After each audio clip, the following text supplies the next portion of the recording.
Jessica is a senior software engineer at Google and currently works on the Angular framework, has an amazing repertoire of puns, apparently has some very pointy hobbies, and just came back from an amazing trip to New Zealand, and she has this amazing little flip phone that she will show you enormous pictures on if you ask her about it. Jessica, come on up.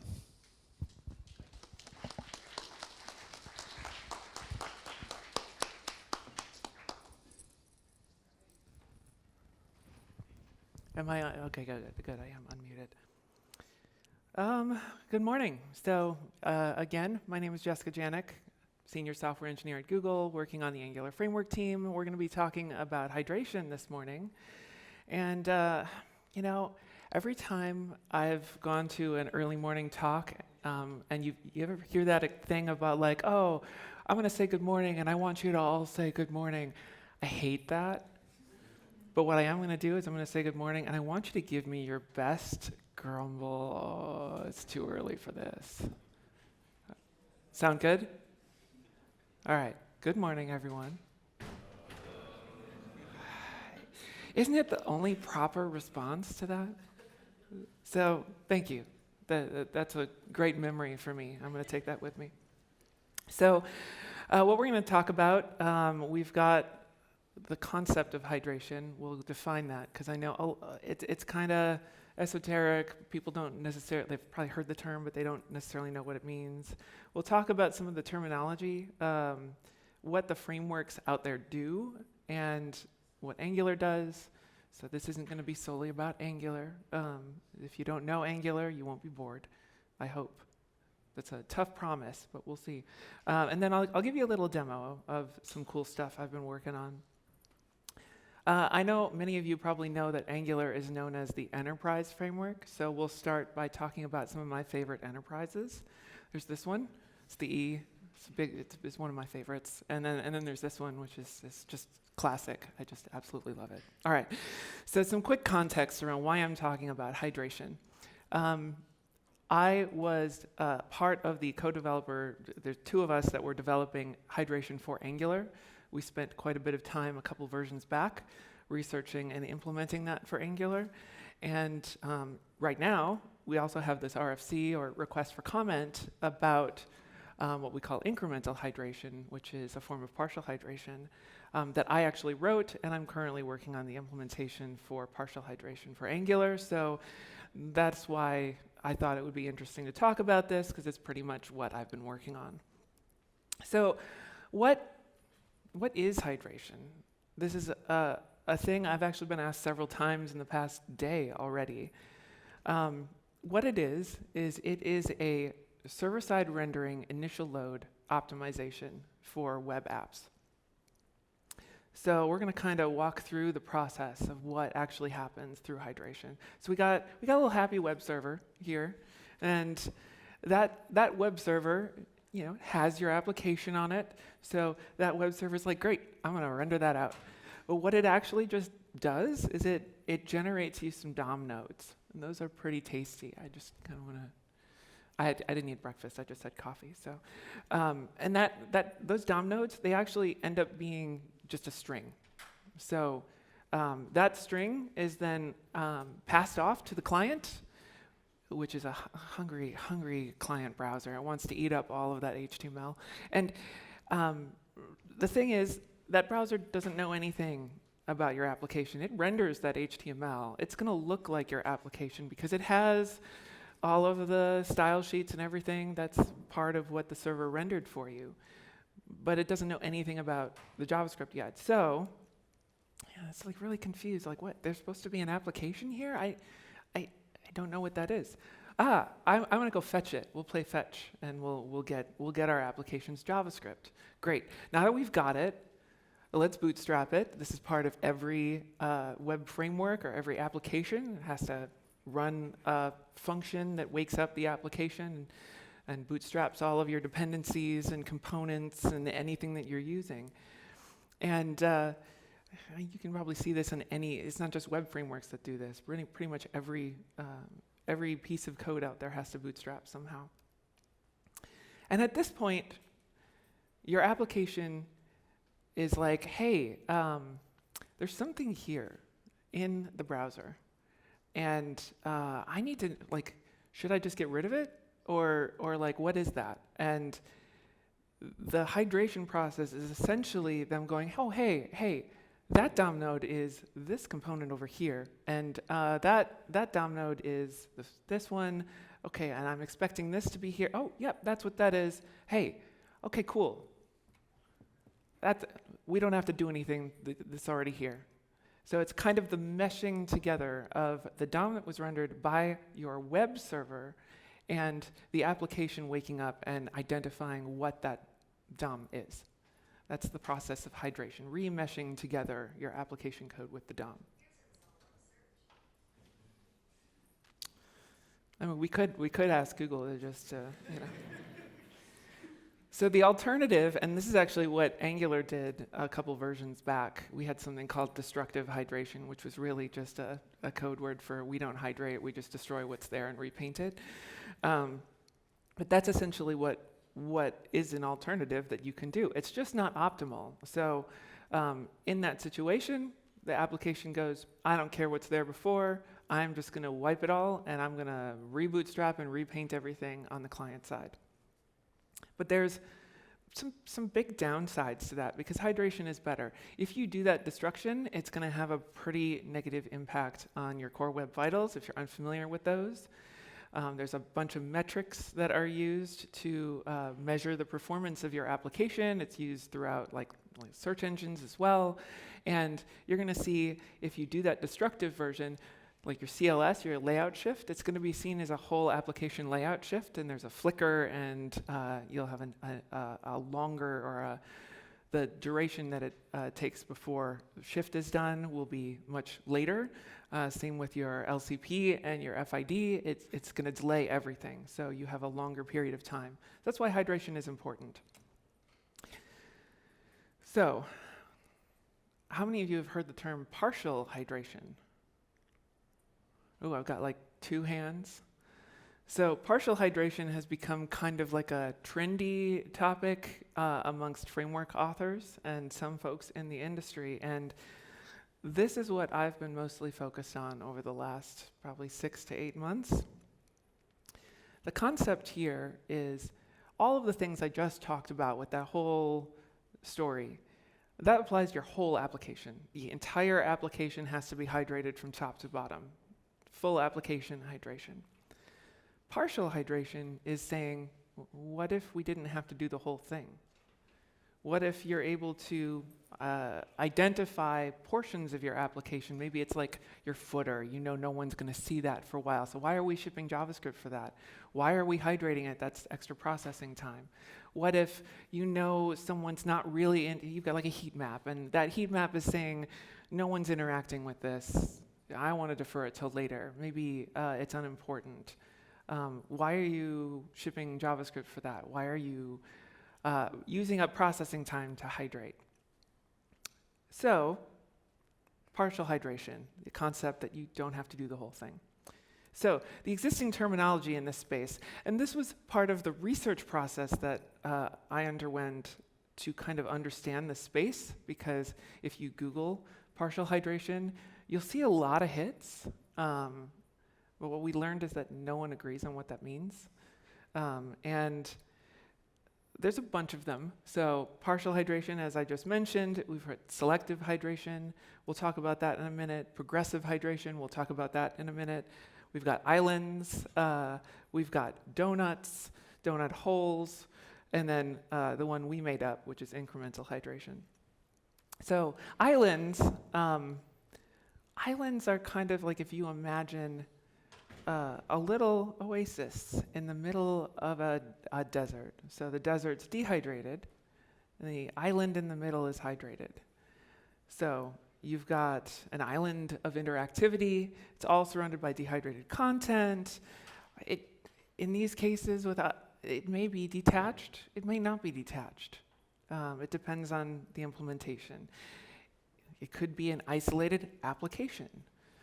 For example, if you use Astro, you can create individual little mini svelte light islands with Astro, and those are independent of each other.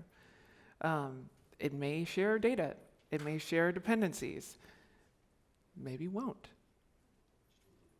A little bit down. Thank you. Hopefully I fixed that. And of course, Anakin Skywalker hates this because, you know, it's sand. It's coarse and rough and irritating, and it gets everywhere. Donut hydration is a fun term because I don't think it's used a ton, but we've used it a lot on the Angular team because it kind of accurately describes the concept of the donut being what's hydrated and the donut hole part of it being what is not hydrated. So you've got a tasty donut of interactivity, and I'm very big fan of the chocolate frosting and the sprinkles, so I think that's an essential part of donut hydration, but that has been disagreed upon amongst my team. Some people seem to prefer other kinds of donuts, but this is very similar to what we'll talk about with selective hydration. It's also very similar to what we're implementing for Angular, and it's also quite delicious.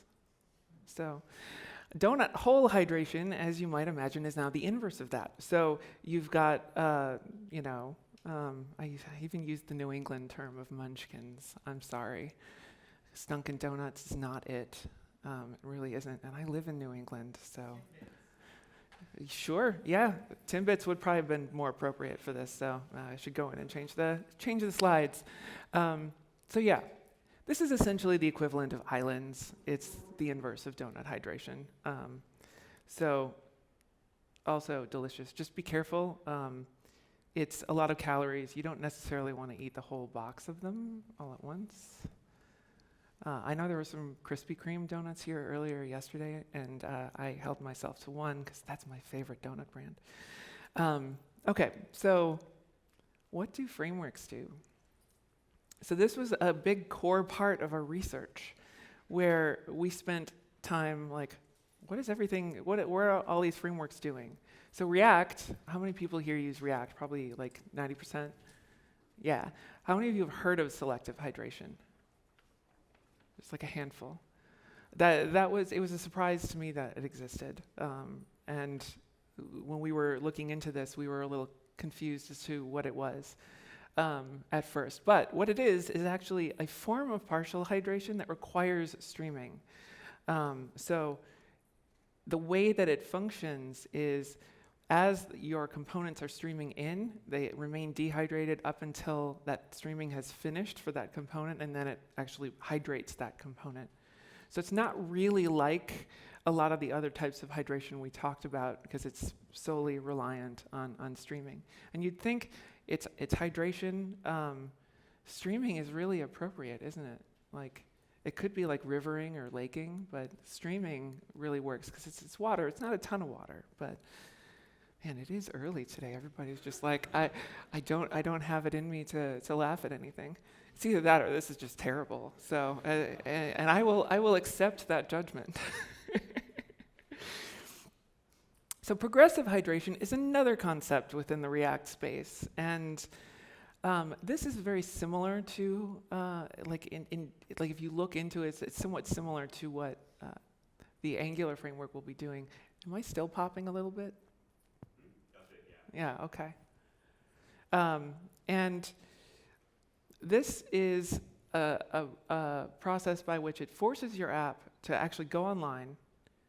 It requests a quote from Flow and signs you up for progressive insurance because it's progressive hydration. I'm leaving tomorrow. It's fine. I just absolutely love this. We can try to mimic it.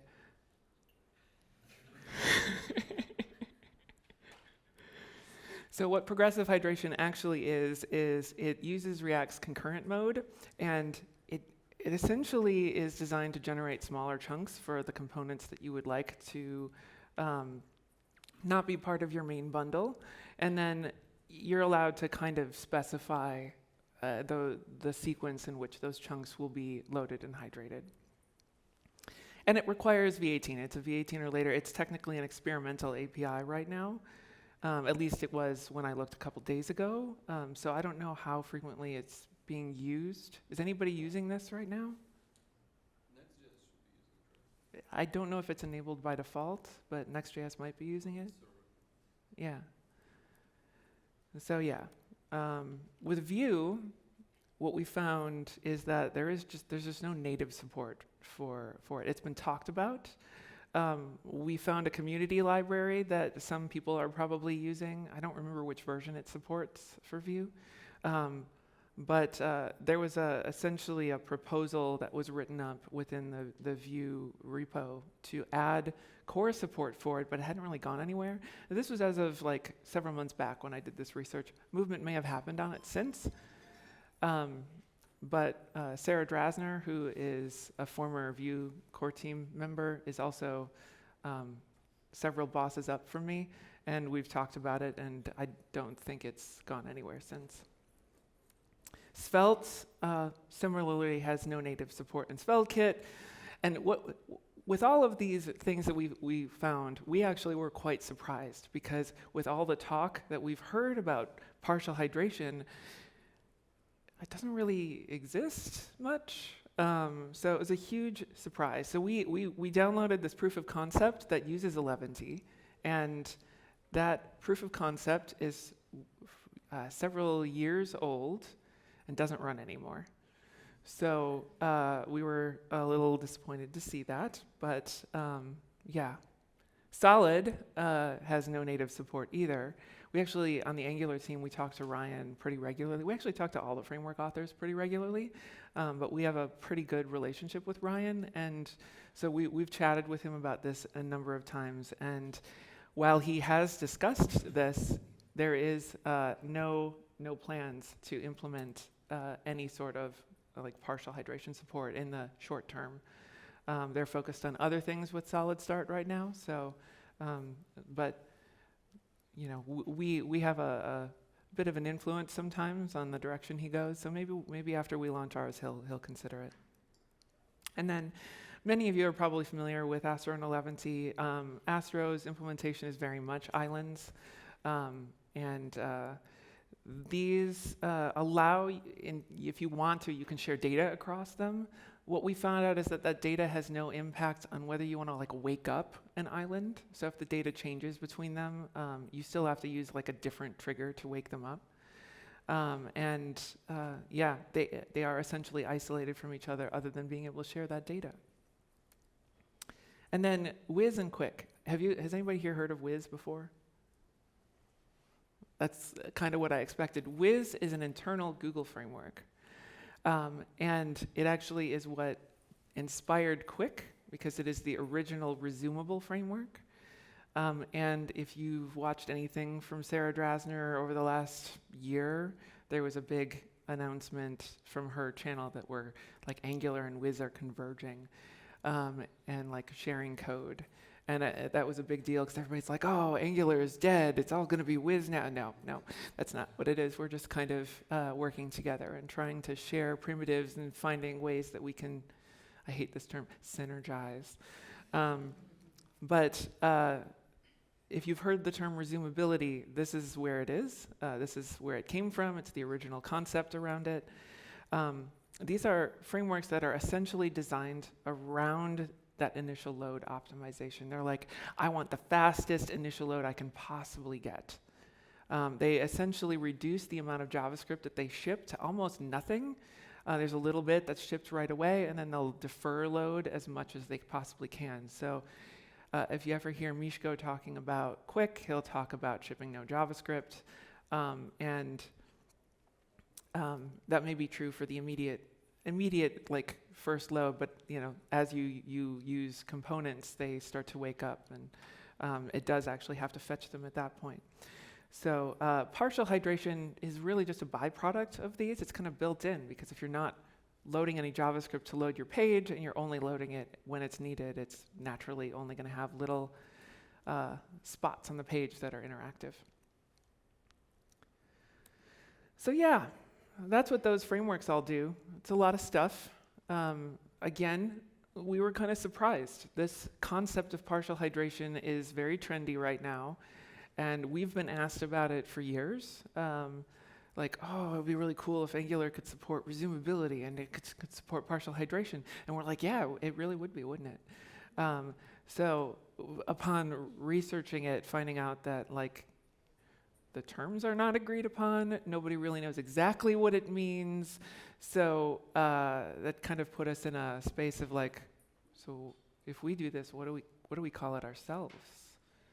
So we decided to call it incremental hydration because we realized that the terminology was all over the place. And it's very similar to, you know, this webcomic from XKCD of like standards. We're going to create a term, so now there's 15 instead of 14. It's great. This actually is really cool though, because for Angular, it's been a huge multi-year effort where we've been building on top of features that we've landed over several versions in order to keep enhancing it. So we shipped full app hydration in V16. We're on a 6-month release cycle. So if you kind of do the math, that's like what, year and a half ago? No, 2 years ago, because we're about to release V19. And then we shipped deferrable views. Deferrable views are our native lazy loading built-in framework primitive for being able to defer load chunks and specify when those load. And then we shipped something called event replay in V18, and I'll talk a little bit about that. But essentially, the idea behind that is when you do full app hydration, there's a period of time before hydration has occurred that your site is there, but it's not really interactive. Like people can click on things and it doesn't do anything. And those clicks are lost typically. So it can be really frustrating to users, especially if they're on like a slow connection and it's kind of coming in, but it hasn't bootstrapped yet. So we worked with the Wiz team and used a library that they created called JS Action, which is this tiny little library that allows those events to be kind of queued up, captured and queued up, and then once your app bootstraps, it like replays all of them in the same sequence that they were clicked in. So none of that interactivity is lost. It's actually a native part of Wiz and how Wiz handles waking up its individual components. That it was open sourced years ago, and then it was de-open sourced, and then now it's been re-open sourced again. It's actually in the Angular framework, so if you want to check it out, you're welcome to go look under what packages, core, primitives, event dispatch, and you can see the code there. So for our native defer block thing that I was talking about, this is what it looks like. So if you have a template, you can actually just write this at defer here, and then you can specify like a trigger, like interaction. There's a number of them. We'll talk about those. And then anything that's just inside that block just gets turned into a separate chunk. It's like pulled out of your main bundle. We actually have supplemental blocks that's not listed here, but in this case, you can put like at placeholder here and specify your placeholder content. There's a loading and an error template that you can specify as well. we were actually really inspired by Svelte. Our original design for this used Svelte's exact syntax with the curly braces and the hash tags. And then our user base was like, hey, what about this like Razor-like syntax? And we were like, really? And they're like, yeah. And we were like, well, we'll do a user study. And then we were like, oh, yeah, people prefer this. So we went with this instead.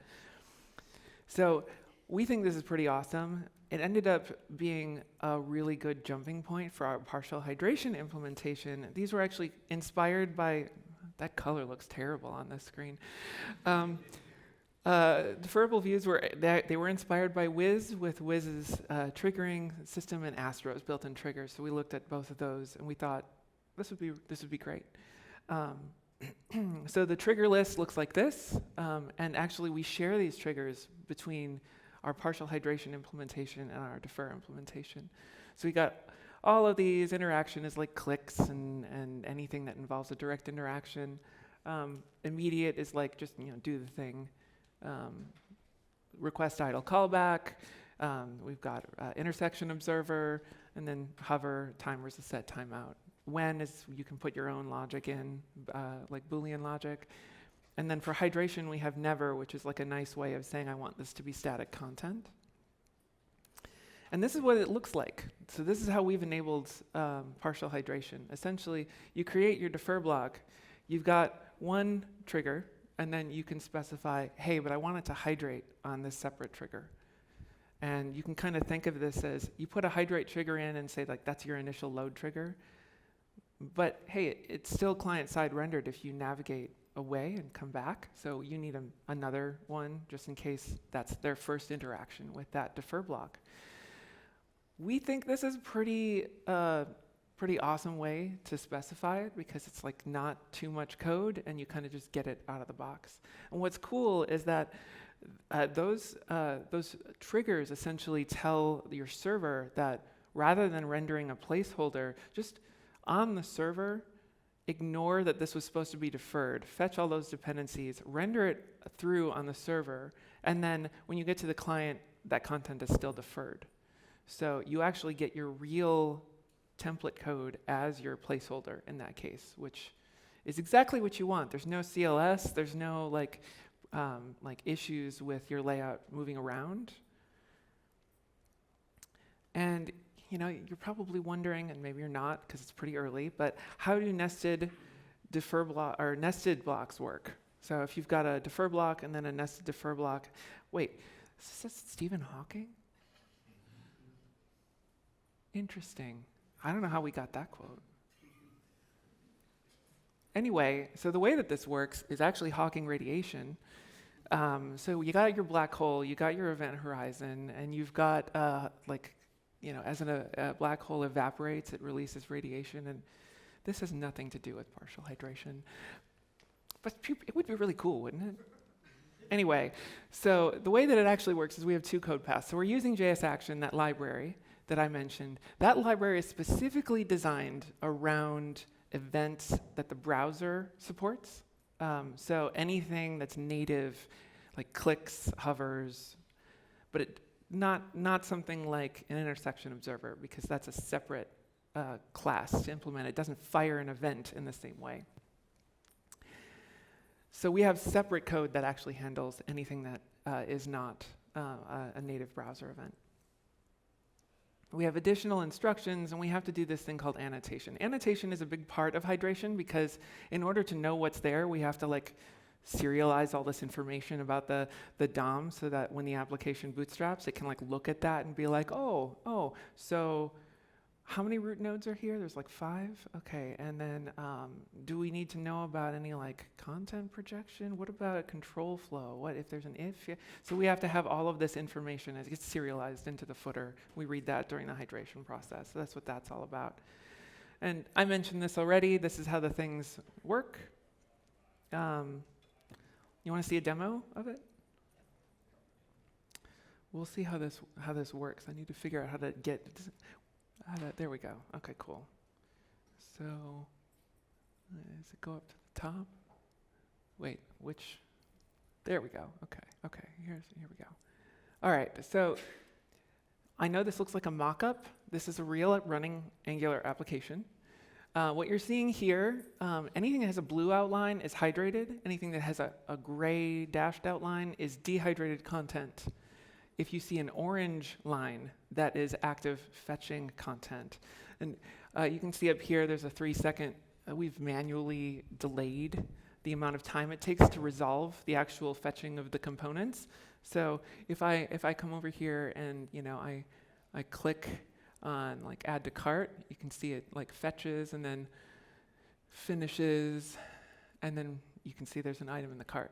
So, and now this is all blue, with the exception of these bottom cards, which haven't been fetched yet. So I can do that and do that, and then they finish loading, which I think is pretty awesome.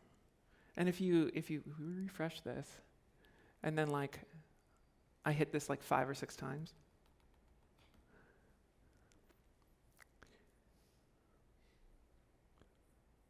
I hit it 9 times. So there's 9 items in the cart. That's pretty cool.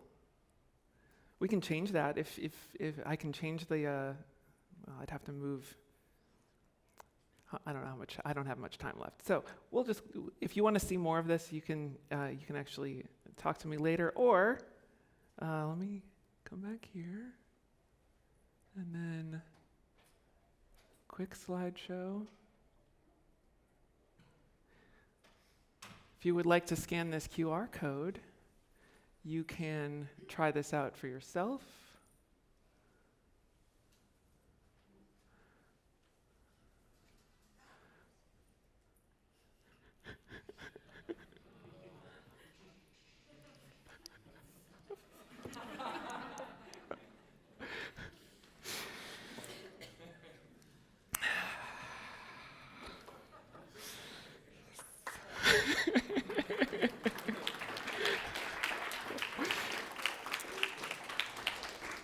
So for realsies, this demo may not be available, but we do actually have a demo that we will be releasing for people to try out.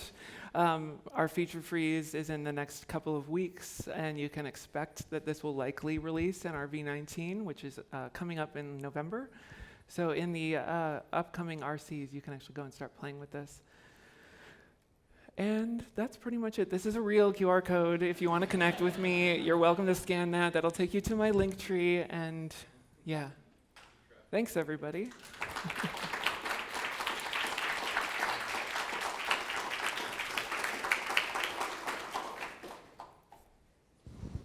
All right. Okay. Now I'm realizing that I did not load up the questions page, so just bear with me for 1 second, and I will get that up here. Have a seat. Bear. I totally didn't pay attention to how much time is left, so I have no idea how over I went. Oh yeah, perfect. Okay. Well, I think we probably have to acknowledge the puns. We probably should have put you in the second slot so we'd be all a little bit more awake for them. But honestly, that was pretty on point. Okay, so we've got the questions loaded up. I'm feeling a little bit more on my game now. So when you're thinking about the hydration strategy that you ended up with here, I'm curious how you see that sort of downstream. Like, how are things going to make use of this that are built on it? Like, what's your vision for that beyond the wireframes? Although we really do want to get the wireframe theme going in our design system, because that would be fun. It's so great for demos. We actually have quite enjoyed it. So you're talking about what people will do with their applications with this? Yeah. So that now that if this is in place, what do you feel this is going to unlock that's most sort of significant to you? So we see this as a huge performance benefit because, you have every application has some heavy components, and you don't necessarily want that heavy component to impact how long it takes to load your application.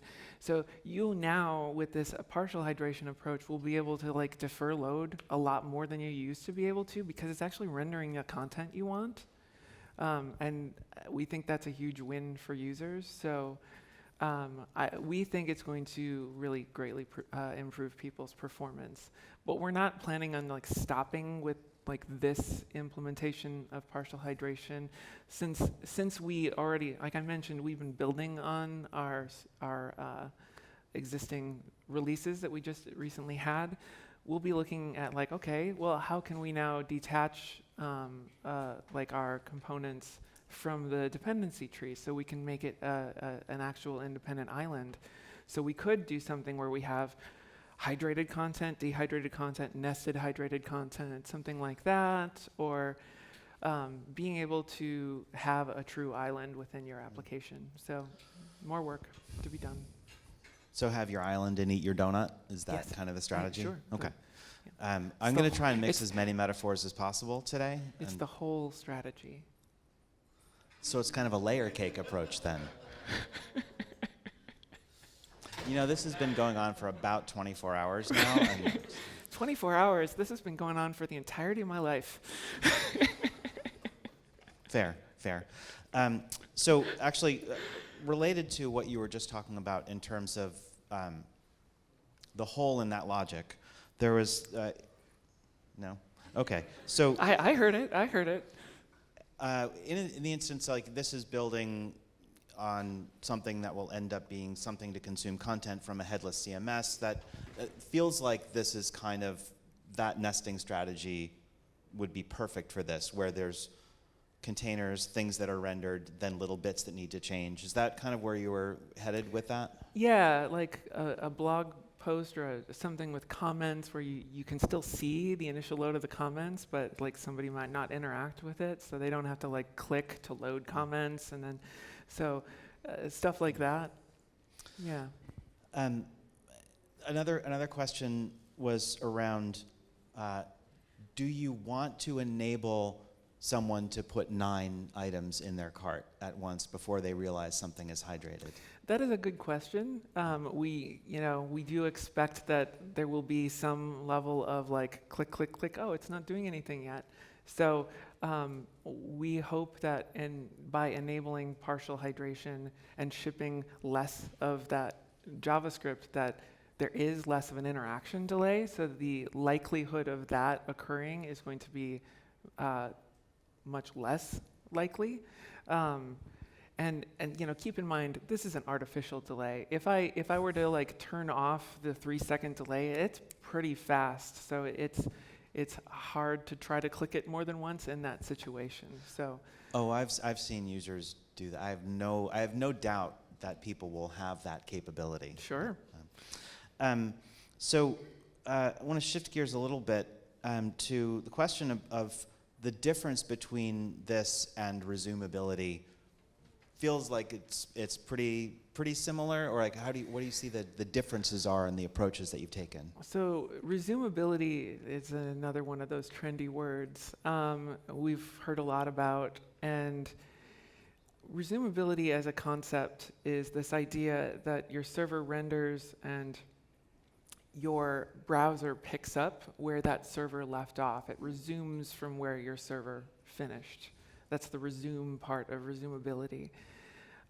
In order to enable something like that, because we're kind of like midway to that, because you still need to have a working application and some part of because the hierarchy of your application is important with hydration for us, because Angular has a hierarchical dependency tree. You need the parent component in order to hydrate its child.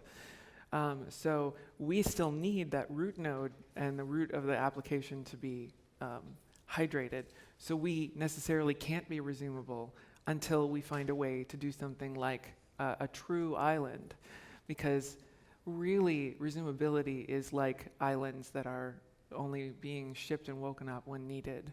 So I think there's still going to be some level of JavaScript we'll need, but so do resumable frameworks. So we're not quite there, but we do think that with more work we can get closer to it. So with all of the research that you did into the different platforms and their different approaches, was there enough there? Because I know what you were mentioning is that some of it's partial, some of it doesn't work, some of it's not fully implemented. Was there enough there to sort of prove your approach to you? I mean, how confident are you that this was the right answer to go down for Angular? We felt actually really confident about the ideas that we had for our version of partial hydration, even like as we were heading into, regardless of whether like we found that the other frameworks were doing it differently, we were like, we think this is a good ergonomic way for us to do it based on how our framework works. The biggest concern actually for us was like, how does data play into this? Because the assumption for us was that if data were to change, that should trigger waking up and defer loading. But we found that to be not the case anywhere. So we're definitely thinking about that. I think that actually ties nicely into a question from Simon about if you have this cached HTML from a server render and you end up in this circumstance where now you've got fresh data, how good is it at just re-rendering the piece that's needed? I mean, is that still going to be a time saver? In the case of stale data, it's going to be stale until it's woken up. But as soon as it wakes up, that fresh data is going to be used. In fact, Angular's hydration system is actually pretty resilient to things like control flow too. So if for some reason the control flow condition changed between the server render and the the client render, it actually doesn't consider it a hydration mismatch, which is a common problem with hydration across all frameworks, where you need them to be the same, because the expectation is that the browser needs to know exactly what the server rendered. But our view-based system for how we render templates actually can just go, oh, you want this one instead. Fine. So during the hydration process, it'll just resolve that for you. So that's where the stale data falls into play. If you have fresh data upon hydration, it'll update that, but it will be stale up until that point. But that is something we do plan on doing a lot more research into. We're kind of doing some active research into like resource loading and things like that. So how much of this are things that have to happen as a server-side rendered thing versus on the client side? Is that, and this is where you get into the fact where it's obvious that I am not a developer of JavaScript and React type things, but that balance of how quickly something can happen seems like some of it should be on the client versus the server. Yeah, so in this case, your application server-side render is still just your initial load. So it's not, even if you're using Hydrate Never, it's not a server component. It's a static bit of content, because if you navigate away and navigate back, it's going to fetch that component and render it, because it's a client-side render. So once your application has bootstrapped, everything at that point is happening on the client side. We're looking at ways that we can change that behavior. There's, I think, some work being done in the next version about like being able to define which routes are pre-rendered and which routes are server-side rendered on Angular. But for this whole process, once it's been rendered on the server and handed to the client, pretty much everything at that point happens on the client, aside from, we've got to fetch the chunk. Got it. So there's a question from Ken about asking how this is different from local first or module federation. I'm curious if Ken's in the room, if that was clear enough, or if you want to expand on that. Is it clear enough? It's definitely different than module federation. We have there's a contributor to the Angular community that has built a lot around like micro front ends and module federation, and they have asked us at times if we could somehow enable defer blocks to work in a kind of micro front-endy module federation way. But we have not had the resources really to investigate that. So it could be something that we do later, but for now it isn't really related to module federation. Thanks. Appreciate that. I think we're getting down to probably some of the toughest questions, and some of those are really centered around, if you were dehydrated, how would you rehydrate yourself? That's a great question.